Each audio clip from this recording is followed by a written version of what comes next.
What's going on, guys? It's Zach here, bringing you guys another fantasy football video. This one, I'm going to be going over the Week 16 waiver wire. We just finished the first week of the fantasy football playoffs. Hopefully, you guys had a really good week. Sorry, I'm not in the usual setup again. I'm traveling just the holidays, visiting family, so not the usual setup, but we'll make sure we get you guys everything. Hopefully, you guys made it through week 1 of the playoffs. I went 2-2 this week. I had 2 other leagues to buy. Lost the big money one, so obviously that was really tough. I lost one game by 1 point, so really brutal, but had some good wins as well, and hopefully you guys are doing really well as well. So a lot of players to talk about this week. I think there's going to be a lot we can do to help you guys get as set as possible. I'm moving forward for this week. I think there's a lot of players that are going to be really helpful off the waiver wire. So lots of names to go over, and we'll just sort of fly through this one. So yeah, thanks guys, and let's get into the first set of getting the quarterbacks. So moving on to the quarterback position, I'll start things off with Baker Mayfield. Just played a really great game for the Tampa Bay Buccaneers, put up a 4-touchdown, 380-yard performance with the Green Bay Packers, and has an upcoming matchup this week in Week 16 against the Jacksonville Jaguars. It's a real plus matchup. Jaguars are obviously good enough offense that the Buccaneers are going to need to score. I think Baker Mayfield's a really solid streaming option this week, and he'd be my favorite pick of this bunch. After that, Jake Browning, Joe Flacco, and Nick Mullins are all decent options as well. Jake Browning is actually averaging over 20 fantasy points per game since taking over. He gets a matchup this week against the Pittsburgh Steelers, who are by no means scary. They've actually been relatively bad the last couple of weeks. They did give up over 20 plus fantasy points to Gardner Minshew.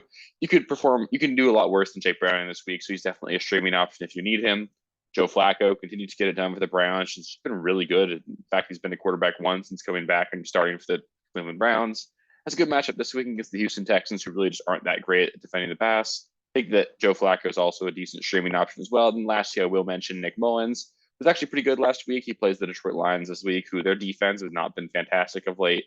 The offense is obviously good enough. I think the Lions will win that game pretty handily, but Nick Mullins should have to get some done on the offensive side. Obviously, there's plenty of weapons for him to use in Minnesota, so Nick Mullins is definitely not the worst option if you need to stream there, but hopefully you can use one of the other 3 options there. Moving on to the running back position, Ty Chandler would be my priority ad here. Just looks like he's by far the most explosive and most talented running back in Minnesota, coming off of 137 rushing yard performance, scored a touchdown, had several receptions as well. Just very clearly their best running back. Even though Alexander Madison's going to come back, it should be pretty clearly Ty Chandler's starting job at this point. I still expect him to see 15 to 20 touches, even with Madison back in the fold. I would be maybe a little bit concerned that he loses out on goal line work, but Chandler is going to be super involved in the offense. They're going to need him. This is not a horrible matchup against the Detroit Lions, although they are a good run defense. You can see Ty Chandler get utilized in the screen game quite a bit. Chandler's going to be like a low-end running back 2 for me probably going forward. Gus Edwards, I got to mention him. We saw Keaton Mitchell go down with a season-ending ACL injury, which is a big bummer. It was really great seeing him sort of come on. So hopefully he can make a full recovery. But that being said, Gus Edwards, if he happened to get dropped just because he wasn't as involved in the offense, he's going to be the lead back in this offense. They have mentioned that we'll be calling up Melvin Gordon, and obviously Justice Hill is going to be involved as well. So still probably going to be a 3 running back backfield, but Gus Edwards definitely the priority ad there if he somehow got dropped. Zamir White, he should be on plenty of waiver wires. Maybe he didn't get picked up and played last week. We'll see what happens with Josh Jacobs this week, but if Josh Jacobs were to miss again, Zamir White would certainly be a priority ad. Would be a low-end running back 2 in Josh Jacobs' absence. So White certainly should be rostered, especially if you have Josh Jacobs. Just give yourself that starting option. Trey Sermon, we got to mention him. Zach Moss left last week with an injury. Trey Sermon came in and played actually really well. There's a lot up in the air about the Indianapolis backfield right now. We could see Jonathan Taylor come back this week. We could see Zach Moss back this week, and it could just make Trey Sermon completely worthless. I wouldn't spend a lot of fab on Trey Sermon, but I mean, if you're in a really deep league, he could certainly be a guy that you could pick up and play as like a low-end running back 2 if both the other 2 guys are out. Jerick McKinnon and Clyde Edwards-Helaire also need to be mentioned. It's been stated by the Chiefs that they do expect to have Isaiah Pacheco back in Week 16, so keep that in mind. But if Pacheco does miss, both McKinnon and CEH are involved. You could certainly do a lot worse than them. They have a good matchup this week against the Las Vegas Raiders. Chase Brown, got to mention him. Very clearly a talented player. He's obviously still playing behind Joe Mixon, but they're involving him enough in the screen game and stuff. I think he could be like a really desperate low-end running back play if you needed him. And obviously, if anything did happen to Mixon, he's a quality stash. Then Roschon Johnson, I like him quite a bit. Saw a team high 11 opportunities out of the backfield. Had 6 targets. He's clearly their pass catching back. And on top of that, they have a really great matchup this week against the Arizona Cardinals. So if you're in a really desperate situation, I think Roschon is a guy you could pick up and play if you needed to. Moving on to the wide receiver position, you'll start things off with Noah Brown coming off of his 3rd just really good game of the season here, even with Case Keenum under center. Probably going to have Nico Collins back this next week, so that is obviously less exciting, but you should also have CJ Stroud back, so the ceiling for this offense should get elevated. They do play a Browns defense. It's obviously been really good lately, but I think you can still throw on them, especially with CJ Stroud under center, and then Noah Brown's very clearly just a good player and is going to be a focal point of this offense. So Noah Brown's a guy you can certainly flex going forward. Absolutely needs to be on rosters. Joshua Palmer had a sneaky, really good game on Thursday Night Football last week. It was largely in part due to a busted coverage 80-yard touchdown he caught. So it really wasn't as explosive of a game as what you saw on the stat sheet, but he is pretty clearly the wide receiver one for this Chargers offense if Keenan Allen is out. Keenan Allen's status is still going to be relatively up in the air. I would be shocked, honestly, if we see a whole lot more of Keenan Allen going forward the rest of the season. This is the team in the Chargers that have probably packed it in. So we could easily see Keenan Allen miss more time. And if that's the case, Joshua Palmer is going to be involved.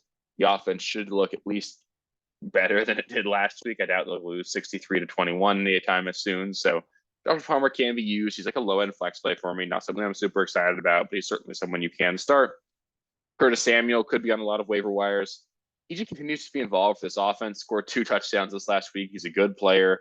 They manufacture touches for him. Probably still the number 2 wide receiver in the offense behind Terry McLaurin, but he's the one with most guaranteed touches in full PPR. You could certainly do worse than Curtis Samuel. Demarcus Robinson, we got to mention him. Coming off 2 straight really good games, really involved for the Los Angeles Rams the last couple of weeks. It does sound like Tutu Atwell has cleared concussion protocol and will play on Thursday. So Robinson's a low-end ad. If Tutu Atwell is active, I'm not really even looking to Marcus Robinson's way, but if Tutu Atwell misses more time, you could certainly flex Robinson in like a really desperate situation. Dontavian Wicks, want to mention him, really had a great game this last week for the Packers. Christian Watson likely going to miss again. We saw Jaden Reed get banged up and not return in this last game. This is a situation where Wicks is operating as arguably the number 2 or even the number 1 wide receiver in this offense because he looked really good this last week. Talented player. They obviously just have a really good receiving core in general in Green Bay. I think you could do a lot worse than Wicks and just pick him up if we end up seeing a situation where Christian Watson and Jaden Reed miss. I think Dontavian Wicks could certainly be useful. Tyler Boyd, we've got to mention him. We saw an AC joint sprain get picked up by Jamar Chase this week. Doesn't mean that Tyler Boyd will be in line for more snaps and more targets. Obviously, T. Higgins becomes the number 1 in the offense, but Boyd certainly can get it done, and he operates close enough to line of scrimmage that he should be usable. Jameson Williams, got to mention him. He's been more and more involved in this Lions offense, looks the part, starting to look more and more like a professional NFL wide receiver. I think you can pick up Jameson Williams. He'd be a really desperate, like high upside flex play if you needed him, but you could certainly do worse than him. It's a decent matchup against Minnesota this next week, although Minnesota has been playing really great on defense. And then lastly, we'll talk about Rashid Shaheed. Didn't do a whole lot in the stat sheet this last week, but he's back, played a full allotment of snaps. Not a bad matchup this week against Los Angeles Rams. And if Chris Olave happens to miss again, Rashid Shaheed should be the number 1 target in the offense for that game. Next, we got the tight end position. Not a whole lot of options here, but I'll start off with Isaiah Likely. Obviously, he's the preferred option here if he's available, coming off of 2 straight really good games, arguably the number 1 target in this offense going forward. He's just a good player. He's plays a position that the Ravens really do utilize really heavily. Got a relatively tough matchup this week playing the San Francisco 49ers. We just saw Trey McBride perform well against them. I think Likely is in line for low-end tight end 1 numbers the rest of the season. Definitely a guy that you can confidently start, and if you've been streaming the position, he could be your answer. Tucker Kraft, I'll mention him, just looks the part. He looks like he's a really talented player. Coming off of a game with 4 for 57, did have a bit of an unfortunate hurdle for him. He sort of came down on my guy's helmet, so that didn't look very fun, but he's a good player. He'll be involved in the offense. A lot of their pass catchers in Green Bay are banged up, so Tucker Kraft is certainly involved. And Hunter Henry, got to mention him. He's a really boomer bust tight end option, really touchdown dependent, but he does get a really great matchup this next week against the Denver Broncos, who just gave up 3 touchdowns to Sam Laporta. Hunter Henry certainly could be a high end option this week, but just keep his injury status in mind. He got banged up at the very end of the game this last week. We could see him miss time, and if he does miss this game, then I don't think I really want to look the way of Mike Gesicki or Pharaoh Brown, but it is possible that those guys could have high end upside as well. So just keep the New England Patriot tight end position in general in mind this week. I think there is potential there for them against the Denver Broncos. And then last, I'll just talk about some defensive options. My number 1 ad this week would be the Indianapolis Colts. They just keep getting it done. They're a turnover machine. They play a really bad offense this next week against the Atlanta Falcons, who we just saw get shut down, only scoring 7 points against the Carolina Panthers. Could have a quarterback change in Atlanta as well. The Colts should be a great defensive option. Denver Broncos, they're a great option as well. They play the New England Patriots. They're not going to be able to do much on the ground or through the air this next week. I think the Denver Broncos will be a really solid option. Green Bay Packers, really solid option this week. It's pretty much find the opposing team for the Carolina Panthers every single week. Green Bay Packers should be in line for a lot of opportunity to keep the Panthers down. And the Seattle Seahawks, they're a solid option this week as well. We'll see the Tennessee Titans this next week, who could be without Will Levis. So just keep that in mind. Seahawks created 2 turnovers this week against the Philadelphia Eagles, sort of held them down. Titans offense is not one that scares me, so I think they're a decent streaming option as well.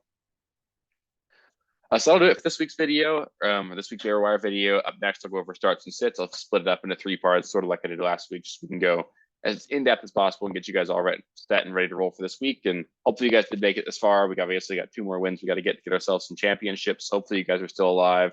Hopefully we can get you guys as many championships as possible. So if you want to make sure you don't miss any of the next videos, just make sure you're subscribed to the channel. We got 3 more coming this week, and then we'll also get a Sunday morning live stream. Just going to be really great closing out the season with you guys. Really appreciate all the support. It's been really cool watching the channel grow, and really hope we can get you guys some championships. So appreciate all you guys. Apologize again that we don't have the same setup normally. It's just going to be making do with what we got while we're traveling for the holidays and everything. So appreciate everyone, and I'll catch you later. Peace.